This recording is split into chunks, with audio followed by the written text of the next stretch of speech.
All right. Good morning, Keller Williams, Greater Metropolitan, and welcome to another installment of our weekly sales meeting. And this week, as it is the last week in April, can you believe it? This is by far the fastest month of the year. As we're in the last week of the month, we are doing our monthly market center update. So we're going to hear from a bunch of different members of our leadership team about some really important stuff for everybody as we lean into the meat of the second quarter. As we start all of our sales meetings, I want to touch on one element of our belief system. And we had you're going to see a slide here in a bit. We had a really successful career night last night. We had folks here in the West Side office in Rocky River. We probably had about a dozen people in the room, a couple agents, another dozen online, people in all stages of the process as well. And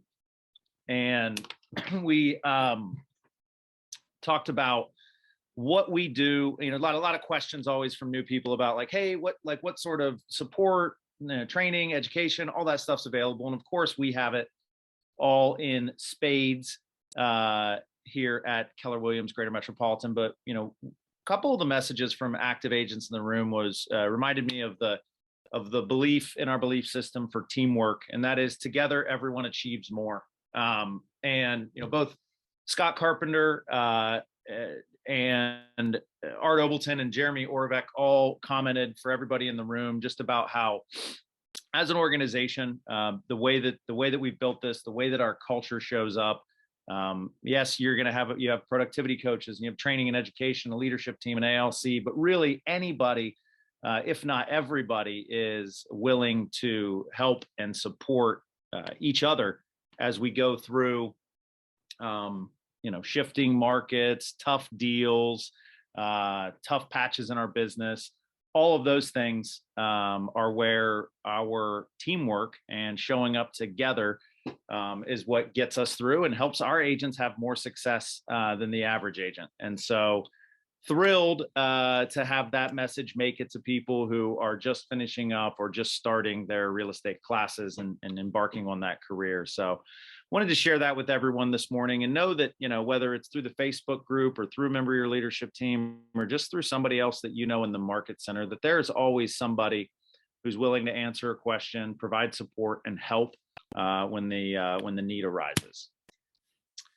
And then as we started last week, we are barreling through our 12 tactics in a shift. And so excited to move on to talk a little bit about number 3 and number 4. We're going to talk more about number 4 in a bit. But it's really cool when you look at the 12 tactics in the shift, or you read the book Shift. The first section is about the market, and it's about 30 pages. And then the subsequent 270 pages are all about you and your business. And so one thing that's really important is, as you work through a shifting market, or as a market shifts, we change when the market changes to protect our success. And that third tactic, do more with less, around leverage. Here's what I want you to take away from that as a bullet point and as a tactic, is that we have to reconsider and reevaluate everything that we're doing, and what things are what things are not included in the 5 things a real estate agent should be doing, which is lead generate, lead follow-up, go on appointments, negotiate contracts, and stay educated, scripts and role play, attend training, those things. That's all in the 5th one. But anything that is not related to those 5 things is something that we should look for an opportunity to leverage during a shift, so that we can double down on the highest dollar producing items, and make sure that we are bringing in as much business as possible. And then the 4th one, find the motivated. Lead generation is always important. It's always a 10 out of 10 in terms of priorities, but finding the motivated during a shifting market, finding the buyers who are ready, willing, and able to buy, the sellers who have to sell, those things are paramount in a shifting market. We're going to talk about, and we have a lot of focus in the coming month on a strategy or a way of approaching lead generation that is going to be really impactful. All right, upcoming trainings. Tomorrow at 1 p.m. in Pepper Pike, please register, grab a quick hour of elective CE. It'll be upstairs in the 3rd floor training room at 1 p.m. We're going to be talking surveys and everything that, all the differences and interesting nuance involved there, as you will have opportunity to earn 1 hour of elective CE by attending. This Friday, we are doing our monthly Money Matters Mastermind, where we will be reviewing some numbers from the first quarter and the performance of our market center, and a little bit of conversation as well about our businesses and some business building mindsets that are going to generate more money. Mindset first, money follows. So if you're interested in how we're doing as a company, what we're doing as a company, and where you can shift your mindset to capture some more dollars, then join us on Friday for that. Reminder, Red Day, just a couple weeks away. We are 2 weeks out from Red Day, May 12th. This is an international day of service that Keller Williams, every Keller Williams office throughout the world is going to shut down on May 12th. We're going to hit the streets and hit the community and give back. With respect to opportunities, we're going to drop in the chat the link for signups. We have a lot of awesome opportunities to support, to give back, and to have some fun. Additionally, there is a post-Red Day happy hour at Masthead Brewing, and that will be from 3 p.m. to 5 p.m. or to question mark on the 12th as well. And then big thank you to everybody who helped fill the room and the Zoom last night for our career night in the Rocky River office. And then here are the dates for our May career nights, May 9th and May 23rd. So if you know, who do you know who should be in the room with us? And by all means, as I mentioned, you know, Art and Scott and Jeremy were there last night. Anyone is welcome to attend, accompany a guest. We love having agents in the room for that. All right, now we're going to throw it over a little early to our partners today before we send it around the horn with our leadership team. So first up, Sean and Don, the dynamic duo of the mortgage world. Morning, everybody. All right, it's a couple things to touch on today. First off, just a reminder, tomorrow at 1 o'clock, we're hosting Bill Feller with McSteen survey for the 1 hour CE class in Pepper Pike. Great presenter, great topic, only an hour. Next week, we'll talk more about it next Tuesday, but the Fed meeting is next week, next Wednesday, 2:15. There'll be a press conference. The Fed will come out and say they raise interest rates either 0.5%, maybe 3/4, but probably 0.5%. All of this is sort of expected and anticipated, so you'll hear a lot more chatter between now and then.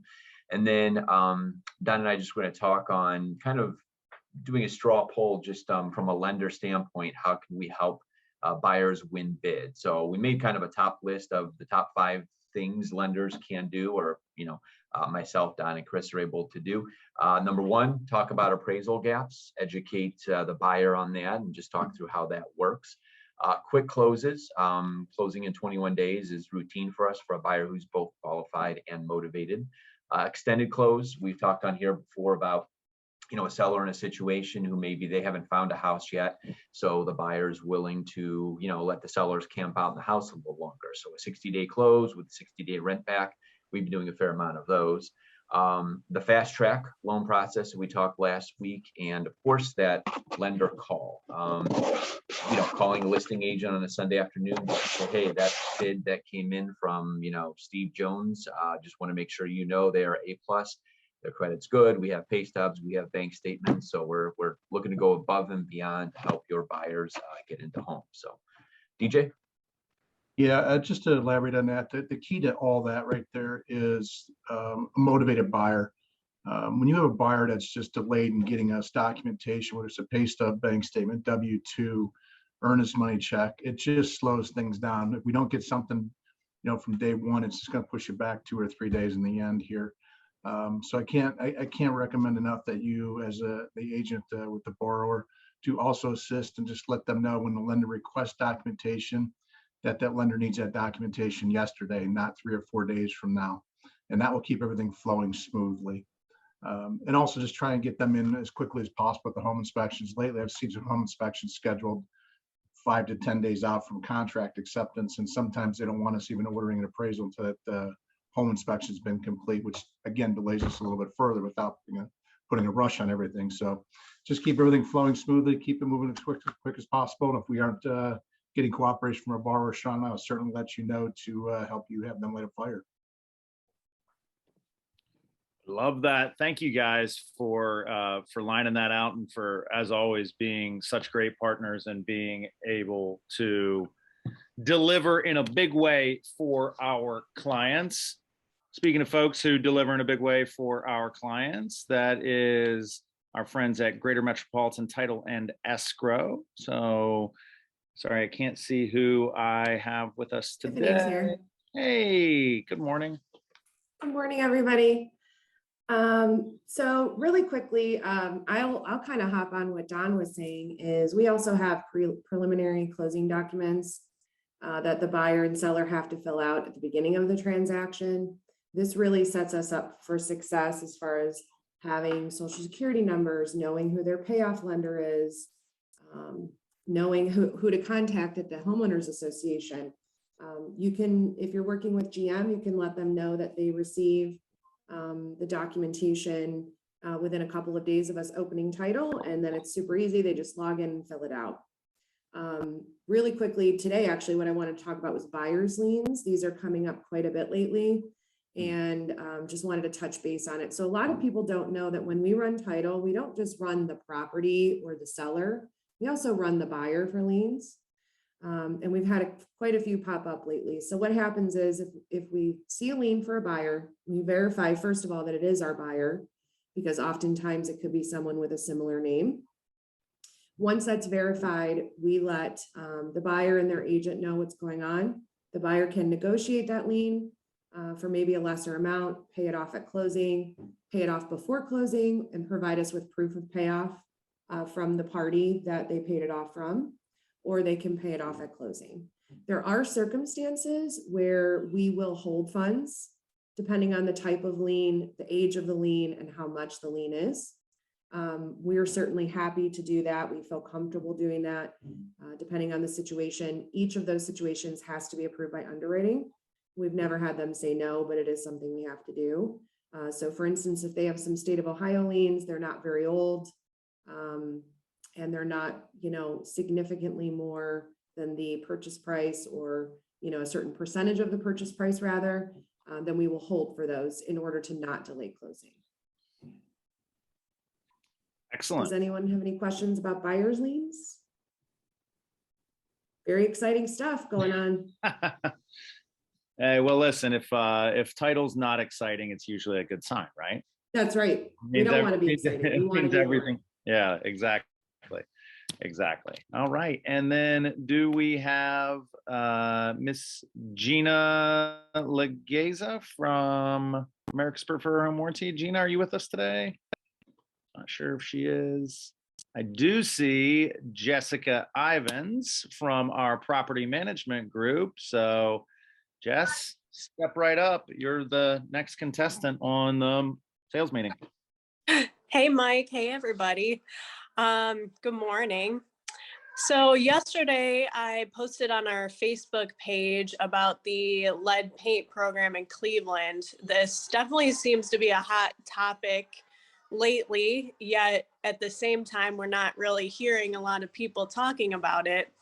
So this is a great way to set yourself apart from some of the other agents in the area who may not even be aware of the program, and make sure that you're protecting your client when they're buying these properties in the city of Cleveland that they're going to use as an investment property.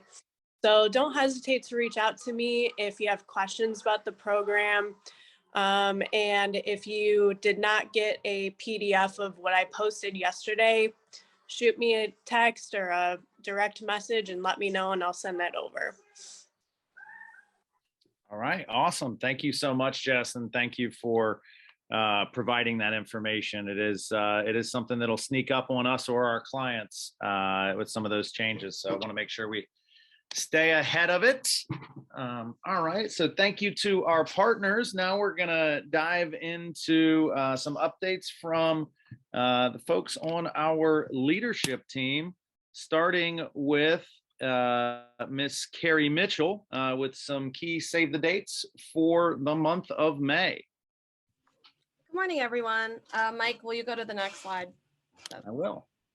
Where all the details are. So we have a lot of great stuff for you guys coming up in May, whether it's for newer agents or more experienced agents. We're starting off the month with navigating the transaction. So this is what Your First Deal series was. This month it's going to be in Rocky River on the 5th at 1 p.m. The next day we have Fierce Conversations with Jessica Ivan. So that'll be our reverse book club. You will not want to miss that one. It's going to be via Zoom. And then as Mike talked about earlier, we have Red Day coming up and the post Red Day happy hour, which we're so excited for. The sign up link for that is in the chat. Then we have on 5/18 a survival guide working with buyers. So this is going to be a Zoom panel with 4 awesome buyers agents who are going to talk to you guys about how they navigate having so many buyers in this market and some of their tips and tricks. If you liked our multiple offer Zoom, you will also enjoy this one. We then have our Money Matters Mastermind, which is going to be a crypto conversation with Bobby Bodner. So if you've been interested in cryptocurrency, heard a little bit about it and want to know more, this would be a great one to tune into. That will be via Zoom.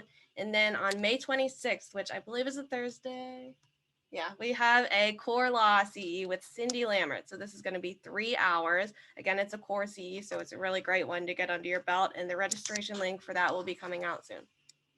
Thank you, Mike. Awesome.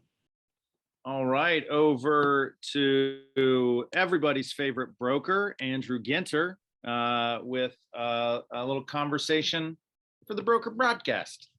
All right, thank you. I've got 2 things to talk about today. First one is less about like any actual rules or technicalities and more about just a matter of us understanding our perspective as agents to buyers and sellers and what our clients' perspective often is, and where there's some misalignment there that we should be aware of and be speaking to. So all through a transaction, there's different milestones, and you figure at each of those milestones, a buyer thinks about it one way and thinks that it means a certain thing, and a seller thinks about it a different way and thinks it means a certain thing.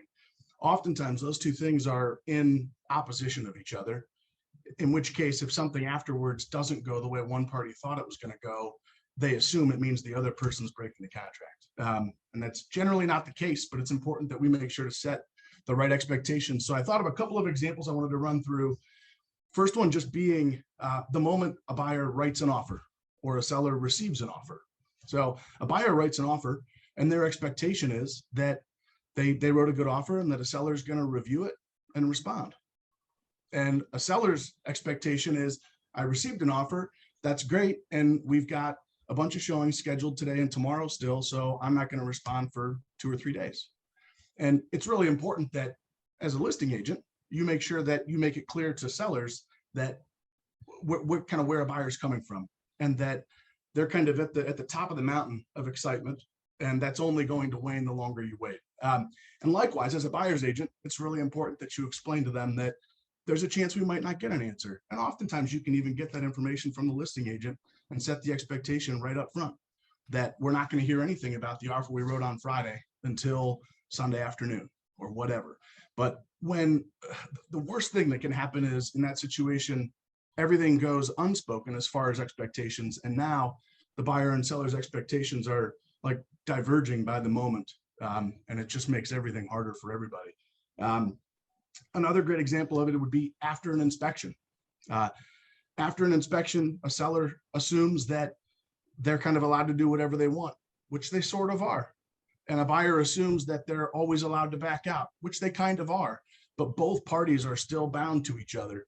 And it's really important that we as buyers agents and sellers agents, that we explain kind of how that process is going to play out, and that we're not as convergent as we think we are.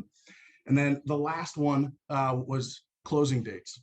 So the moment we have a contract, a buyer breathes a sigh of relief that they have a property under contract that they like, and kind of starts the process. And the last thing on their mind is what the specific date of closing is. Ask any of your buyers what date closing is, and they have no idea.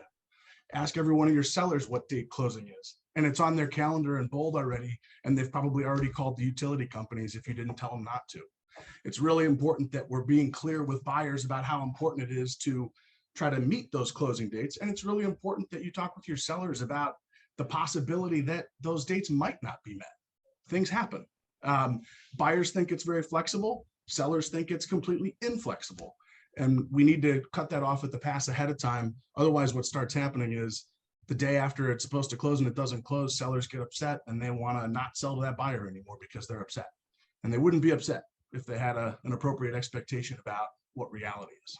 So those are just 3 examples. But I think if you sat and thought about what a buyer's perspective and what a seller's perspective is about any milestone in a transaction, I think you'd come to the conclusion pretty quick that they're in opposition with each other. And it's important that we make sure that everybody understands that, so that when the person you're representing doesn't see things go the way they thought they were going to go, they have an understanding about why that is. Secondly, I wanted to give you guys just a legal update. It's actually something I just read this morning that I thought was really interesting. The only city I'm aware of doing it around Cleveland was Lakewood, but starting 2 years ago, the school district in Lakewood started filing tax complaints, similar to homeowners filing tax complaints wanting to reduce their value. The school board started filing complaints increasing people's value, and it actually forced buyers to pay previous taxes that were never prorated for because they were going back a year and 2 years in some cases based on whenever the sale happened. And as of just about a month ago, House Bill 126 outlawed that. So the increase has to be 500,000 or more and 10%, which is probably never going to happen in our market. I can't imagine a house that's valued at 200 is going to sell for 750, but I suppose it's possible. But I bring this up not because the education piece of it matters that much, but more so just to make it clear to you guys how valuable our Ohio Association of Realtors lobby is to us and to our clients.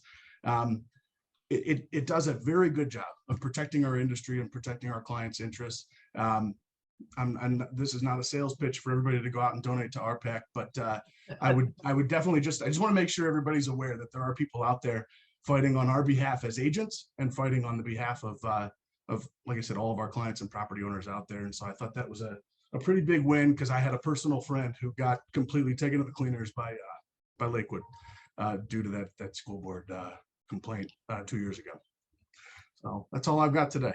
No, it's a great message, Andrew, with respect to every year board dues are due. That's why they're called dues. And we wonder, like, what am I paying for? Why am I paying for this? There is a lot that happens, whether we like it or not, in the lobby-ridden world of our state and our country. That there's a lot that never makes it to impacting us or our businesses or our clients because of that group. Both the Ohio Association of Realtors and the National Association of Realtors. So good reminder that those are, while it might not feel like it every day, those are dollars well spent.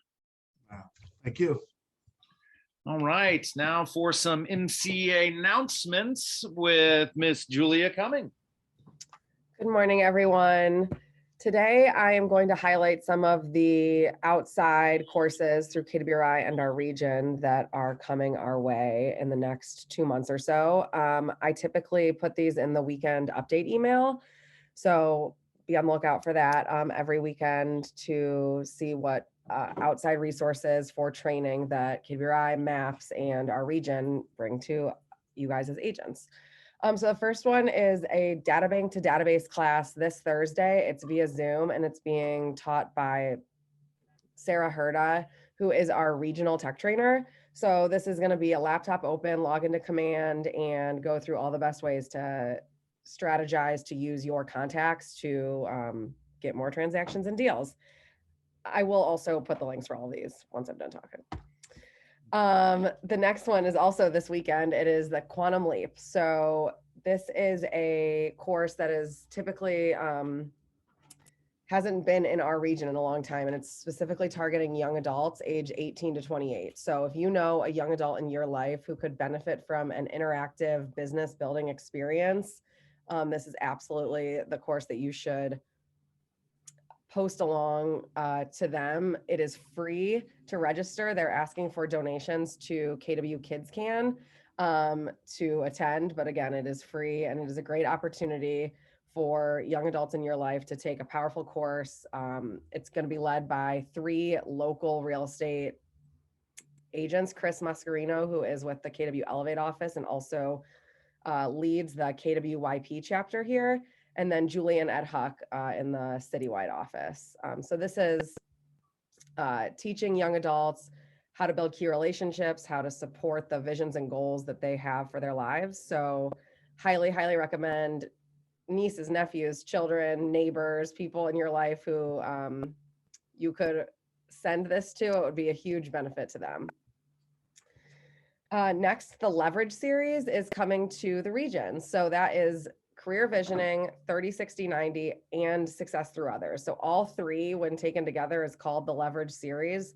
So typically we hear about career visioning, and that is the course that teaches how to hire correctly. And then the next 2 is what to do next. So 30, 60, 90 helps us outline plans for 90 days for those people that we bring on to our teams and groups. And then success through others is after that 90 days, growing with the people that you've brought on and maximizing the relationship that you have with them. So that is going to be June 8th and 9th, and that's in the Royal Oak Market Center in Michigan, just outside of Detroit.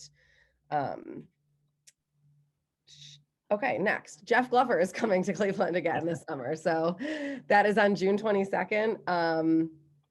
He is going to do a 5 steps to 15 more sellers this summer. So a little bit of a twist of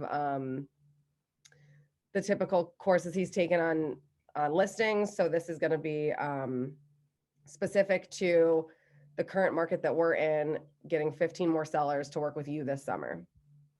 And then lastly, is I just wanted to highlight MAPS Coaching offers free weekly courses every single week. There are Zoom logins. They are on a variety of topics, and we send out that weekly in the weekend update email. So just pay attention to that. It's also on their website. There could be some great resources there that you can listen to in the car while you're working out or in front of your computer screen to hear from some MAPS coaches for free every week. So yeah, that's it for me. Awesome. Thank you so much, JC, and a lot of great opportunities in these 4 proverbial walls, Keller Williams, Greater Metropolitan, and then a lot of great stuff coming down the pike from our region and the international organization as well. All right, now we're going to throw it over to Eastside Eric for some coaching updates.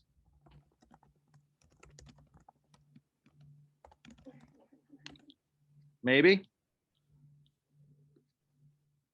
All right, it appears we may have lost Eric.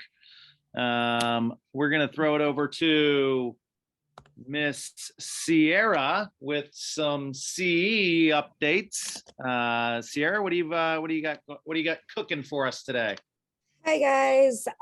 So we talked earlier about the 1 hour CE that is tomorrow. So if you are due soon and need to just get in a few more hours, that is a great opportunity to take an hour of your day and pop up to the training room in Pepper Pike at 1 o'clock tomorrow.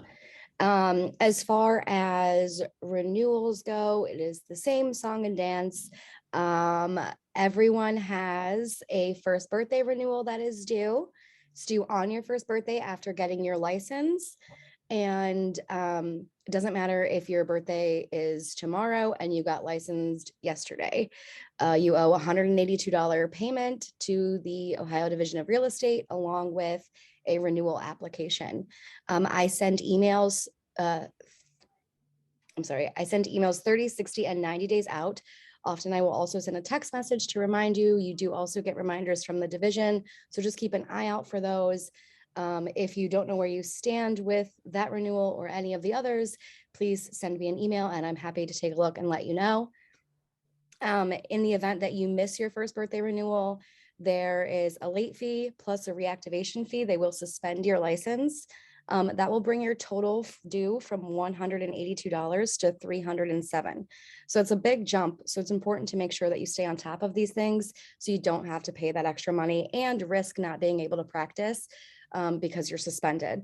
The next renewal is within your first year of obtaining your license.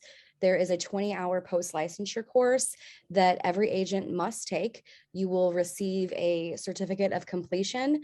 And then within your first year of having your license, that certificate of completion and the 20-hour post-licensure form must be submitted to the Ohio Division of Real Estate. That does not come with a fee. You just need the form and the certificate and send it in. If you don't, you will be suspended, and then that will also come with a $34 reactivation fee, and you won't be able to practice during that time. And then every 3 years, you will owe 30 hours of CE. 9 of those hours are mandatory, like the core law that's coming up with Cindy Lambert in May. That's a great opportunity to take that. So that renewal will come with,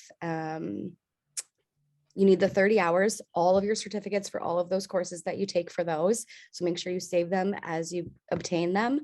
And then another $182 fee. And the same deal there. If you're late, you will be suspended, unable to practice real estate, and it will jump up after late fees and reactivation fees to $307. So it's really important for your pocket and your business that you make sure that you don't miss those deadlines and stay on top of them. Again, I do send emails, text messages, and I'm always open to answering any questions anyone has about their renewals and where they stand. Yeah, and if someone had a question, if I listen to you today and I'm like, oh God, it feels like I haven't renewed in a while, just reach out to you and get some clarification on that. Yeah, I can just type it up, look it up, let you know. All Not right. a big deal. Terrific. Do not let renewals and CEs limit your ability to do business. All right, gang. So we're going to bring this home with a little conversation about something we're teeing up for May. And so wanted to talk today about Mofirs. Mofirs are something that you're going to see pop up when you are reading Shift. And it's something that you're going to hear a lot about in maybe any of those KW MAPS courses that Julia was talking about, or you're going to hear a lot about from us here locally. And a Mofir is make offer for immediate response. Make offer for immediate response. And this ties in to lead generation and lead generation tactics to ramp up during a market shift or when you are looking to aggressively grow your business. And so what I want you to think about first is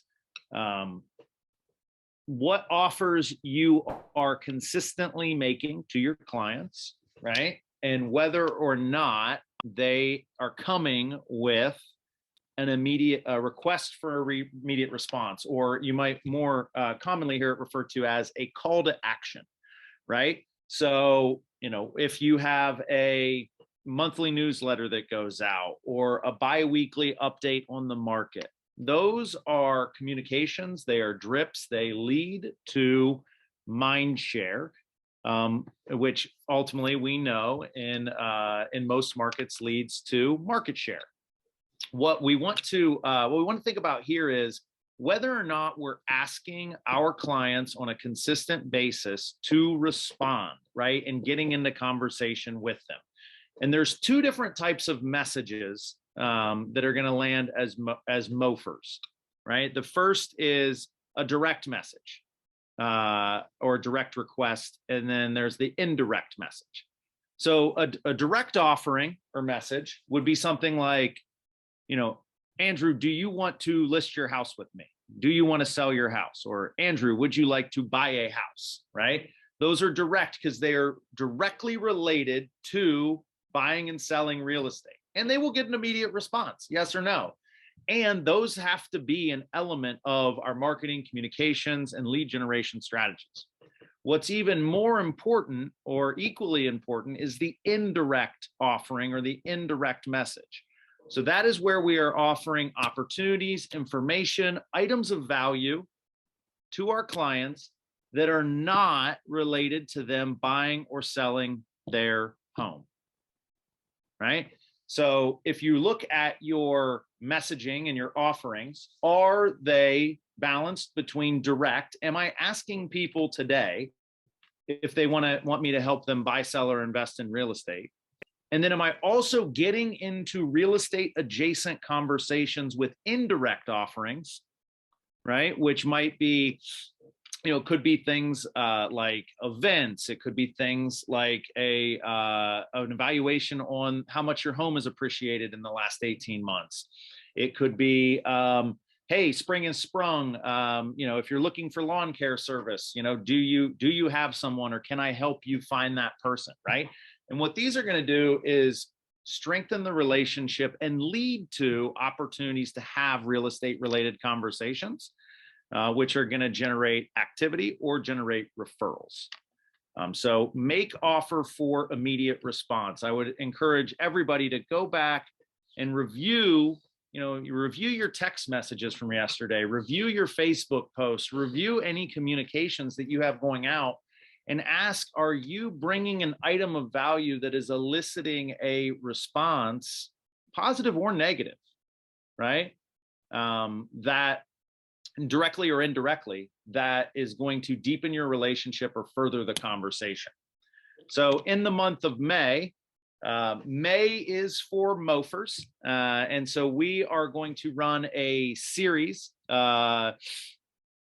during our sales meetings. We're going to highlight different lead generation strategies and really zero in on the Mofir for each of these. So never-ending referrals, right? How do we come from contribution and bring value to our database such that they will refer us opportunities? Next is circle prospecting, right?